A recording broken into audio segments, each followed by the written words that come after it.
Good morning all of you, सभी students को सुप्रभात। हम हमारे इस महाविद्यालय के जो यूट्यूब चैनल है इसको लाइक शेयर व सब्सक्राइब करते रहो ताकि आपको जो नए वीडियो उनकी अपडेट मिलती रहे। और एक जो भी वीडियो को देखता है उनसे रिक्वेस्ट है कि कम से कम लाइक कर दिया करो। लाइक करने से ऐसे लगता है कि हमारे को इतने लोग देख रहे हैं और हम अगले वीडियो को और भी शानदार ढंग से बनाते हैं। इससे आदमी क्या होता है, अभी प्रेरित होता है। तो इसलिए ध्यान रखना है कि वीडियो को लाइक कर दिया करो। ये आपसे अनुरोध है, आपसे गुजारिश है कि वीडियो को सबसे पहले लाइक कर दिया करो और जो भी कोई कमी है तो उसको बताया करो ताकि अगले वीडियो में हम उस कमी को क्या कर सके, सुधार सके।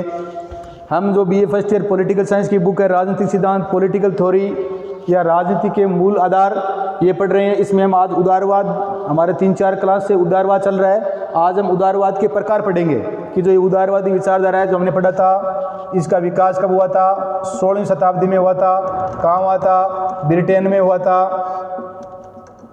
ये बातें हम पढ़ चुके हैं पर एक बार मैं बता देता हूँ आपको। तो अब आज हम उदारवाद के प्रकार पढ़ेंगे। और उदारवाद है, इसके कितने प्रकार है? 2 प्रकार है। एक है नकारात्मक या परंपरागत। पहला प्रकार है नकारात्मक या परंपरागत उदारवाद, दूसरे का नाम है सकारात्मक। एक नकारात्मक या परंपरागत, दूसरा सकारात्मक या कल्याणकारी राज्य का सिद्धांत या आधुनिक जनतंत्रात्मक उदारवाद। उदारवाद है, इसके कितने दृष्टिकोण है? इसके 2 प्रकार है। पहला सकारात्मक या परंपरागत। सकारात्मक का मतलब ये है, परंपरागत का मतलब है पहला है वो नकारात्मक या परंपरागत। नकारात्मक का मतलब क्या है? हमने जब उदारवाद का पढ़ा था, ये लिबरलिस्ट शब्द से बना है, लैटिन भाषा के, तो उसका अर्थ होता है स्वतंत्रता। और ये जो नकारात्मक या परंपरागत है, ये कहता है कि व्यक्ति के काम में किसी प्रकार का क्या नहीं होना चाहिए, हस्तक्षेप नहीं होना चाहिए। दूसरा हम सकारात्मक, ये क्या कहेगा? ये कहेगा कि जो अगर जनहित के काम होते हैं तो वहाँ पर व्यक्ति के अधिकारों को क्या कर सकते हैं, सीमित कर सकते हैं। या इसी का नाम है कल्याणकारी राज्य का सिद्धांत, या इसी का नाम है आधुनिक जनतंत्रात्मक उदारवाद।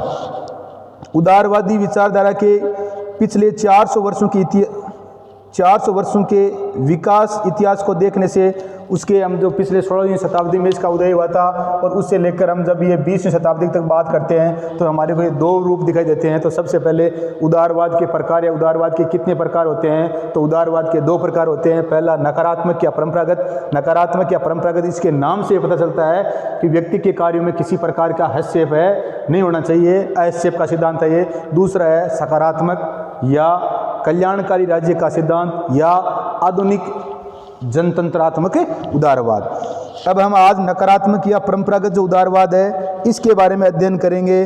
जो नकारात्मक और परंपरागत जो उदारवाद है, इसमें देखो मूल रूप में उदारवाद का जन्म स्वेच्छाचारी शासन, मूल रूप से जो उदारवाद है इसका जन्म जो प्राचीन समय में स्वेच्छाचारी शासन था, हमने पढ़ा था, राजतंत्र है, सामंतशाही है, पोपशाही है। चर्च के खिलाफ इसका क्या हुआ था? स्वेच्छाचारी शासन और व्यवस्था के विरुद्ध एक स्वतंत्रता आंदोलन के रूप में हुआ था। और परंपरागत उदारवाद का मूल तत्व ही क्या रहा है? परंपरागत जो उदारवाद है इसका मूल तत्व ही क्या रहा है? स्वतंत्रता रहा है।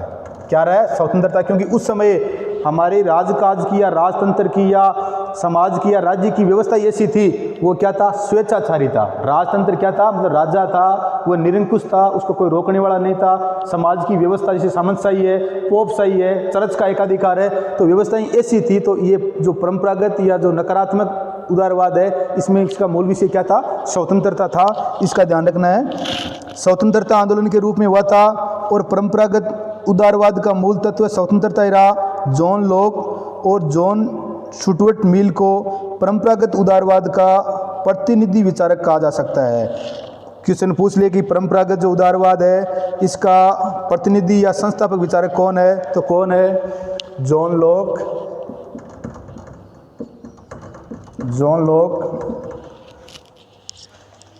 लॉक और John Stuart Mill. John Stuart Mill. इस बात का ध्यान रखना है, क्वेश्चन पूछ ले कि परंपरागत जो उदारवाद है इसका प्रतिनिधि विचारक किसे कहा जाता है? तो किसे कहा जाता है? जॉन लॉक और जॉन स्टुअर्ट मिल को। 2 नंबर का क्वेश्चन आता है, वो पूछ सकते हैं कि उदारवाद के प्रकार कितने तो हमने पढ़ लिए, सकारात्मक या परंपरागत उदारवाद, दूसरा सकारात्मक उदारवाद के प्रकार कितने तो पहला है नकारात्मक या परंपरागत उदारवाद, दूसरा सकारात्मक या कल्याणकारी राज्य का सिद्धांत, या आधुनिक जनतंत्रात्मक उदारवाद। अब ये जो नकारात्मक या जो परंपरागत उदारवाद है, इसका प्रतिनिधि विचारक किसे कहा जा सकता है, तो जॉन लॉक कहाँ के थे, ब्रिटेन के, और जॉन स्टुअर्ट मिल, ये इसके क्या थे, प्रतिनिधि विचारक थे। प्रोफेसर एक हॉबहाउस है, इन्होंने एक उदारवाद पुस्तक लिखी थी। प्रोफेसर हॉबहाउस, इसने एक ग्रंथ लिखा था या पुस्तक लिखी थी जिसका नाम क्या था, उदारवाद, लिबरलिज्म। प्रोफेसर हॉबहाउस ने अपने ग्रंथ उदारवाद में लिखा कि परंपरागत उदारवाद है। इन्होंने एक बुक लिखी थी परंपरागत उदारवाद, किसने, प्रोफेसर हॉबहाउस। इसने इसके परंपरागत उदारवाद इसके कितने प्रकार बताए हैं, 9 प्रकार बताए हैं।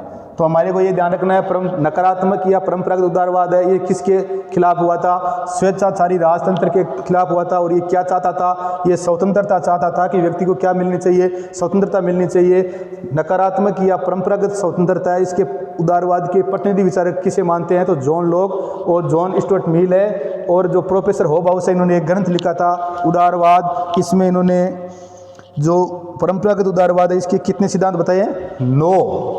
कितने बताए हैं, 9 इसके सिद्धांत बताए हैं। इन बातों का ध्यान रखना है। अब हम नकारात्मक या परंपरागत उदारवाद है, इसका ये नकारात्मक या परंपरागत इसको नकारात्मक या परंपरागत उदारवाद के नाम से जाना जाता है।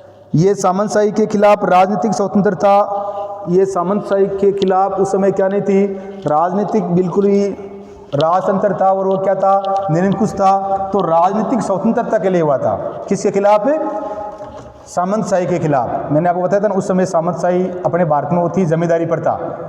ये किसकी बात, यूरोप महाद्वीप की है। तो ये सामंत जो शाही है, इसके खिलाफ क्या था, जो सामंतशाही की जो स्वेच्छाचारी प्रथा थी, इसके खिलाफ स्वतंत्रता चाहता था। पोप शाही के खिलाफ, और उस समय चर्च का जो पोप होता था, वो पोप ही क्या होता था, प्रमुख था। तो सामंतशाही के खिलाफ तो ये क्या चाहता था, राजनीतिक स्वतंत्रता। क्या चाहता था, राजनीतिक स्वतंत्रता। और पोप शाही के खिलाफ ये क्या चाहता था, धार्मिक स्वतंत्रता। क्या चाहता था, धार्मिक स्वतंत्रता। इस बात का ध्यान रखना है। ये सामंतशाही के खिलाफ राजनीतिक स्वतंत्रता और पोप शाही के खिलाफ धार्मिक स्वतंत्रता की मांग करता है। परंपरागत उदारवाद के अनुसार स्वतंत्रता का अर्थ है वो क्या है, बंधनों का अभाव माना गया है। परंपरागत जो या नकारात्मक उदारवाद है, इसमें स्वतंत्रता का अर्थ क्या माना गया है, बंधनों का अभाव। व्यक्ति पर किसी प्रकार का क्या नहीं होना चाहिए, बंधन नहीं होना चाहिए। इसीलिए इसको क्या कहते हैं, नकारात्मक। क्या कहते हैं, नकारात्मक। इसको ध्यान रखना है। स्वतंत्रता का अर्थ है वो बंधनों का अभाव माना गया है, जिसे नकारात्मक स्वतंत्रता भी कहते हैं। इसमें राज्य को सीमित, इसमें राज्य को क्या कहते हैं कि राज्य के पास शक्तियाँ वो क्या होनी चाहिए, सीमित होनी चाहिए।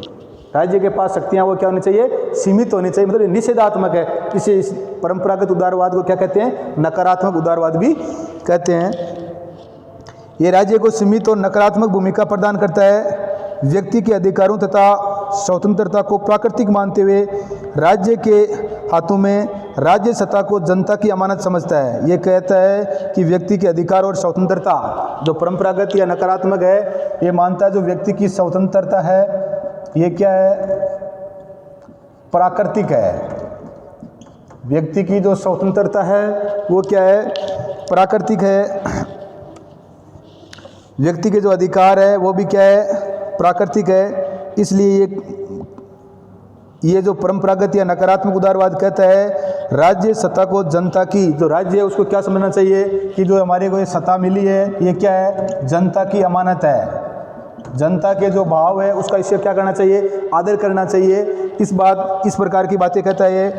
आर्थिक क्षेत्र में एडम स्मिथ था। अब आर्थिक क्षेत्र में हम जो बात करें तो परंपरागत जो उदारवाद है इसमें आर्थिक क्षेत्र में कौन था, एडम स्मिथ था कि व्यक्ति पर आर्थिक रूप से किसी प्रकार का क्या नहीं होना चाहिए, प्रतिबंध नहीं होना चाहिए।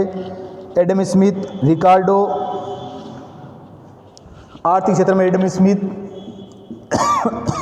रिकार्डो, माल्थस, माल्थस ने एक सिद्धांत दिया था जिसे क्या कहते हैं, लेसे फेयर या लेसेज फेयर। इसका मतलब होता है अहस्तक्षेप। क्या होता है? अहस्तक्षेप, मतलब आर्थिक क्षेत्र में व्यक्ति के ऊपर किसी प्रकार का हस्तक्षेप नहीं होना चाहिए। तो आर्थिक क्षेत्र में एडम स्मिथ है, रिकार्डो और माल्थस के लेस फेयर, माल्थस का ये लेसे फेयर या लेस फेयर सिद्धांत है, जिसका मतलब होता है अहस्तक्षेप की नीति। व्यक्ति के आर्थिक कार्यों में किसी प्रकार का हस्तक्षेप नहीं होना चाहिए। सिद्धांत का समर्थन करते हुए आर्थिक क्षेत्र में किसी भी प्रकार की राजनीतिक जो दखलंदाजी है, इसका इन्होंने क्या किया है? विरोध किया है। और इन तीनों विचारकों ने, एडम स्मिथ ने, रिकार्डो ने और माल्थस ने लेस फेयर अपने अहस्तक्षेपवादी सिद्धांत के माध्यम से कहा है कि आर्थिक क्षेत्र में व्यक्ति पर किसी प्रकार की राजनीतिक दखलंदाजी नहीं होनी चाहिए। मतलब आर्थिक क्षेत्र में व्यक्ति क्या होना चाहिए? स्वतंत्र होना चाहिए। इस बात की इसने क्या की है? सिफारिश की है। और नकारात्मक उदारवाद है, ये आर्थिक क्षेत्र में नकारात्मक जो उदारवाद है, ये आर्थिक क्षेत्र में क्या देता है? व्यक्तिवाद को महत्व देता है। व्यक्तिवाद का मतलब ये होता है व्यक्ति को क्या कर दो? अपना काम करने के लिए उसे क्या कर दो? स्वतंत्र कर दो। ये पूंजीवादी वर्ग का आर्थिक दर्शन है। ये राज्य तथा सरकार को आवश्यक बुराई मानता है। ये राज्य तथा सरकार को क्या मानता है? आवश्यक बुराई मानता है। कौन? नकारात्मक या परंपरागत उदारवाद है, ये राज्य या सरकार को क्या मानता है कि ये आवश्यक बुराई है। राज्य और सरकार क्या आवश्यक बुराई है? राज्य और सरकार की वजह से व्यक्ति है वो आर्थिक क्षेत्र में क्या नहीं कर पाता? विकास नहीं कर पाता है। इसलिए नकारात्मक या परंपरागत उदारवाद है, ये क्या मानता है? ये राज्य या सरकार को क्या मानता है कि ये आवश्यक बुराई है, इसमें व्यक्ति का क्या नहीं होता है? विकास नहीं होता है। इंग्लैंड की जो गौरवपूर्ण क्रांति हुई थी, इंग्लैंड में जो क्रांति हुई थी कब हुई थी? 1688 में हुई थी। इंग्लैंड की क्रांति है वो कब हुई थी? तो 1688 में हुई थी। और इस क्रांति का होने का कारण क्या था? वही राजतंत्र है, वही सामंतशाही है, पोपशाही है, उसके खिलाफ हुई थी, उसके विरोध के फलस्वरूप हुई थी। इंग्लैंड की 1688 की गौरवपूर्ण क्रांति को इतिहास की पहली उदारवादी क्रांति माना जाता है। पूछ ले कि इतिहास की पहली उदारवादी क्रांति कौन सी थी? तो इतिहास की प्रथम उदारवादी क्रांति है वो 1688 में जो इंग्लैंड में क्रांति हुई थी, वो क्या है? इतिहास की प्रथम उदारवादी क्रांति थी। 2 नंबर वाला क्वेश्चन आ जाए तो ध्यान रखना है, इतिहास की प्रथम उदारवादी क्रांति कौन सी थी? तो 1688 में जो इंग्लैंड में हुई थी क्रांति, वो क्या थी? प्रथम उदारवादी क्रांति थी। इसने इस युग की उदारवादी उपलब्धियों को सम्मिलित किया और विभिन्न प्रकार के, इससे क्या हो गया कि वहाँ पर ब्रिटेन में ये 1688 इंग्लैंड में क्रांति होने के बाद में वहाँ के लोगों को क्या मिल गए? थोड़े से संवैधानिक अधिकार मिल गए। इस गौरवपूर्ण क्रांति से वहाँ के लोगों को क्या मिल गए? संवैधानिक अधिकार मिल गए। और इसके कारण है हर देश में यही सोचा जाने लगा कि प्रत्येक व्यक्ति को या प्रत्येक देश में क्या मिलना चाहिए? संवैधानिक अधिकार मिलना चाहिए। 1689 में जिस उदारवाद को मान्यता दी गई वो क्या था? नकारात्मक था। 1689 में जो 88 में क्रांति हुई थी और ये 1689 में इसको मान्यता दी गई, ये क्या था? नकारात्मक था। नकारात्मक का कारण क्या था? इसका उदय होने का कारण क्या था? इसका उदय होने का कारण ये था कि ये जो 1689 में जिस उदारवाद को मान्यता दी गई उसका स्वरूप नकारात्मक था, जिसका लक्ष्य व्यक्तियों और समूह को शासन की सत्ता से विशेषतः राजमुकुट के परमाधिकारों से क्या दिलाना था? ब्रिटेन में जो राजमुकुट होता है उससे व्यक्तियों को, जो ये राजमुकुट का जो शासन होता है वहाँ पर, उससे क्या दिलाना था? मुक्ति दिलाना था। इसलिए इसे क्या कहते हैं? नकारात्मक। जो भाई राजमुकुट का मतलब ये जो राजमुकुट जो शासन चलाने वाले लोग हैं उनको क्या थे? विशेष अधिकार थे। और ये क्या 1689 में जो उदारवाद था ये नकारात्मक, इसको इसलिए कहा गया है कि ये उस राजमुकुट से क्या चाहते थे? मुक्ति चाहते थे।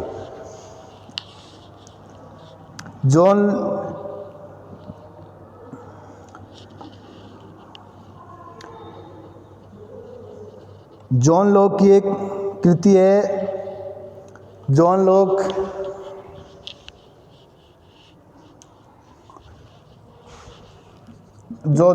है, हमने पढ़ा था परंपरागत जो ये उदारवाद है या नकारात्मक जो उदारवाद है, इसका प्रतिनिधि विचारक जॉन लॉक और जॉन स्टुअर्ट मिल को मानते हैं। तो इसकी एक कृति है शासन पर 2 निबंध शासन पर दो निबंध, ये जॉन लॉक की कृति है। जॉन लॉक की कृति शासन पर दो निबंध और अमेरिकी स्वाधीनता की घोषणा इस उदारवाद के अमेरिकी स्वाधीनता की घोषणा,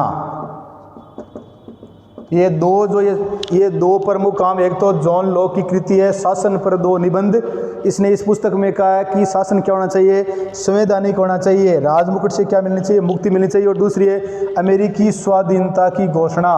अमेरिका कब हुआ था, 1776 में अमेरिका में क्या हुआ था, स्वतंत्रता के लिए वहाँ पे क्रांति हुई थी। और अमेरिका है तो अमेरिका में स्वाधीनता की घोषणा, अमेरिका में 1776 में जो क्रांति हुई थी उसके फलस्वरूप अमेरिका क्या हो गया था, स्वतंत्र हो गया था। तो अमेरिका की जो स्वाधीनता की घोषणा, ये मतलब शासन पर दो निबंध और अमेरिका की स्वाधीनता की जो घोषणा है, ये इस नकारात्मक उदारवाद की दो महान क्या है, उपलब्धियाँ हैं।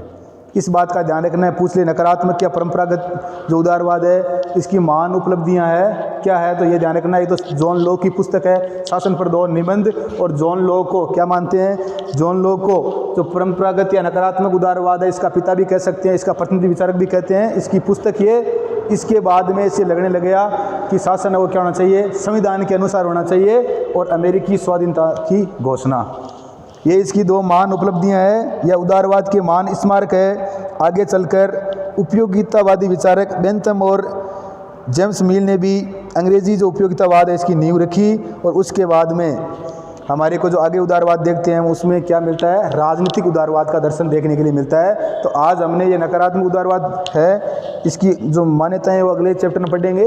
तो आज हमने नकारात्मक या परंपरागत उदारवाद है और सकारात्मक या जाने उदारवाद के भेद क्या है और नकारात्मक उदारवाद क्या है, इसका अर्थ हमने जाना। और इसके प्रतिनिधि विचारक कौन है, जॉन लॉक और जॉन स्टुअर्ट मिल है। जॉन लॉक की बुक कौन सी है, तो जॉन लॉक की बुक है वो शासन पर दो निबंध है, और इसकी दो महान उपलब्धियां कौन सी है, नकारात्मक है तो ये राजमुकुट की मुक्ति के लिए चला गया, एक विशेष दृष्टिकोण था।